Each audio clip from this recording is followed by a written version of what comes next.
जय जिजाऊ, जय शिवराय, जय शंभूराजे. नमस्कार मित्रांनो. मागच्या भागात आपण बघितले राजे गडाखाली मानकोजींची चौकशी करण्यासाठी गेले होते. परत येताना त्यांना एका कुलकर्ण्याने फडात नोकरीसाठी घ्यावं म्हणून विनवले. राजांनी त्यांच्या वतनाविषयी विचारित असता त्यांनी पेशवे शामराज पंत त्यांनी वतन घेतले असे सांगितले. राजांनी पंतांना पेशवे पदावरून खाली केले व नवीन पेशवे नरहरी आनंदराव यांची नेमणूक केली. आता बघूयात पुढे. मानकोजी दहातोंडे वारल्याचे वृत्त ऐकून राजांना दुःख झाले. लहानपणापासून आपल्याला पाहत आलेला हा जिव्हाळ्याचा माणूस, स्वराज्याचा सेनापती. राजांनी मोठ्या मानाने त्यांची उत्तरक्रिया करायला लावली. पावसाळ्यात जरी शास्ताखान स्वस्त होता तरी राजे स्वस्त बसले नाहीत. कोकणात ठेवलेल्या नेताजी मोगलांच्यावर हल्ले करीतच होता. त्याच वेळी राजांचे 2000 मावळे जुन्नर परगण्यात खंडणी वसूल करीत होते. चारी बाजूंनी किरकोळ चावे घेणाऱ्या या शिवाजीच्या फौजेमुळे शास्ताखान त्रस्त झाला. कहारतलबचा पराभव याला डाचत होता. शास्ताखानाने आपला नामजाद सरदार नामदार खान हा कल्याण भिवंडीवर सोडला. राजांना ही खबर लागताच राजे कृष्णाजी बाबाजी सुभेदार व वाघोजी तुपे यांना घेऊन नामदार खानावर चालून गेले. पेणजवळच्या मिऱ्या डोंगरावर राजांनी खानाला गाठले. अकस्मात आलेल्या धडाक्याने नामदार खानाच्या फौजेची फाटाफूट झाली. पण या लढाईत राजांचे सरदार कृष्णाजी ठार झाले. तुपे जखमी झाले. राजे माघारी आले. या मोहिमेत यश जरी पदरात पडले नाही तर नामदार खान धास्तावला. तेवढे यश राजांना पुष्कळ होते.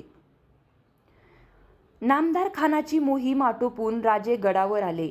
नेताजी आणि इतर सरदार आपल्या जमावानिशी शास्ताखानाच्या बाहेर पडलेल्या सैन्यावर हल्ले करीत होतेच. पण शास्ताखानाची ताकद फार मोठी होती. खानाचे सैन्य मात्र या प्रकाराने चिडून आता मुलूक लुटू लागले होते. गावे बेचिराख होत होती. गुरेढोरे डोळ्यात देखत पळविली जात होती. उभी पिके कापली जात होती. पुणे मुलूक तर पाहता पाहता उजाड झाला होता. जीवाच्या भीतीने लोक गावे सोडून कोकणच्या आश्रयाला जाऊ लागली. त्यातच राजापूरला पकडलेल्या व किल्ल्यात खिचपत पडलेल्या इंग्रजांना सोडावे अशी विनंती कंपनीकडून सारखी होत होती. राजांनी आजारी म्हणून रेविंग्टनला पूर्वीच सोडले होते, पण तो फार दिवस जगला नाही. कैदेत 3 इंग्रज मेले. झाली ती शिक्षा पुरे झाली असे समजून राजांनी अखेरीस इंग्रजांना सोडण्याचा हुकूम दिला. राजांनी तातडीने आपल्या देशमुखांना बोलावून घेतले. प्रजेचे रक्षण कसे करावे याचा विचार सर्वांनाच पडला होता. राजे सर्जेराव देशमुखांना म्हणाले, सर्जेराव, लोक गाव सोडू लागलेत, हे खरं? राजे, लोकांनी खानाची 2 वर्ष कशी काढली ते त्यांचं त्यांना माहीत. आता लोकांचा धीर सुटला. अडवायला गेलं तरी कुणी राहत नाही. राजे खिन्नपणे म्हणाले, त्यांचा काय दोष? आम्ही राजे म्हणवितो. डोळ्यांसमोर प्रजा नाडली जाते, लुबाडली जाते, नागवली जाते, तरी आम्ही काही करीत नाही असं कोणी म्हणत नाही. उलट सारे म्हणतात की राजे म्हणूनच टिकले. हे म्हणतात. हे त्यांचे उपकार. देशमुख, आपण प्रजेची घरदारं राखली नाहीत, निदान त्यांचे जीव तरी वाचवूया. ज्या गावांना खानाचा उपद्रव पोहोचतो त्या गावांना रात्रीचा दिवस करून घाटाखाली सुखरूपपणे जागा द्या. गनीम दिसताच रानाचा आश्रय घ्यायला सांगा. प्रजा राहिली तर आमचं राज्य राहणार. ज्यांच्यासाठी हे करायचं तेच नाहीसे झाले तर त्याला अर्थ तो काय? राजांच्या हुकमाने वस्त्या घाटाखाली उतरू लागल्या. ते पाहून राजांना अनंत यातना होत होत्या. राजांना काही सुचत नव्हते. खानाचा शह कसा हलवायचा याची विवंचना लावून राहिली होती. महिने उलटत होते. उन्हाळा आला. सायंकाळी राजे मोरोपंतासह गडाचा फेरफटका करीत होते. तोच जासूद बातमी घेऊन आला. राजे, नेताजी पालखर जखमी झालेत. कुठं? सुप्याजवळ नामदार खानाची आणि नेताजींची चकमक झाली. नेताजींनी पराक्रमाची शर्त केली, पण उपयोग झाला नाही. नेताजींनी माघार घेतली. सरफराज खान व नामदार खान या दोघांनी नेताजींचा पाठलाग करून 300 घोडी जायबंदी केली. आणि नेताजी कुठं आहेत? गडाखाली आले आहेत. डोली करून त्यांना आणीत आहेत. राजे म्हणाले, काय म्हणावं नेताजींना? अंदाज लागला की वेळीच माघार घ्यायची सवय नाही. वेडं धाडस करतात. राजे वाड्यात आले. नेताजी जखमी झाल्याचे कळताच जिजाबाईही अस्वस्थ झाल्या. नेताजींच्या मांडीवरची जखम मोठी होती. राजांनी वैद्यांना प्रथम औषधोपचार करायला सांगितले.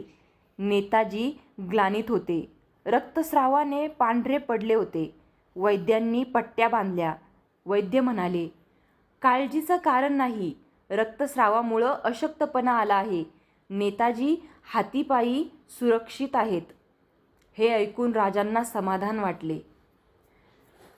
दुसऱ्या दिवशी राजे नेताजींना भेटायला गेले. नेताजी शुद्धीवर आले होते. राजांना पाहताच नेताजी उठू लागले. राजे पुढे धावले. नेताजींना झोपवीत ते म्हणाले, आता अशी हालचाल करायची नाही. केली तेवढी पुष्कळ झाली.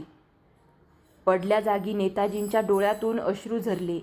राजे ते अश्रू टिपीत म्हणाले, काका, आमचे सेनापती तुम्ही, आणि हे डोळ्यात पाणी? हे मात्र मुळीच शोभत नाही. आम्ही नामदार खानाला डिवचलं आणि त्यानं तुम्हाला उघडल्यात गाठून राग काढला. माघार घ्यावी लागली. घोडी जायबंदी झाली. म्हणून एवढं जीवाला लावून घ्यायचं कारण काय? आम्ही नेहमीच सांगतो, आम्हाला जय पराजयाचं दुःख नसतं. आम्हाला सदैव कौतुक असतं जिद्दीचं. ती जिद्द दाखवलीत. खानाशी 2 हात केलेत. बस, आम्हाला सारं मिळालं. राजांनी नेताजींना धीर दिला खरा, पण हा पराजय राजांच्या मनाला लागला होता. प्रजा बेघर होत होती. फौजेवर सारखा ताण पडत होता. खानाचे उद्योग राजांना कुठेच रोखता येत नव्हते. कोंढाण्यावर फितुरी माजते आहे अशी बातमी हेरांनी आणली होती. गेल्या 2-3 वर्षात मोगलांविरुद्ध राजांना कुठेच भरघोस यश मिळाले नव्हते. राजांचा 33वा वाढदिवस याच काळजीत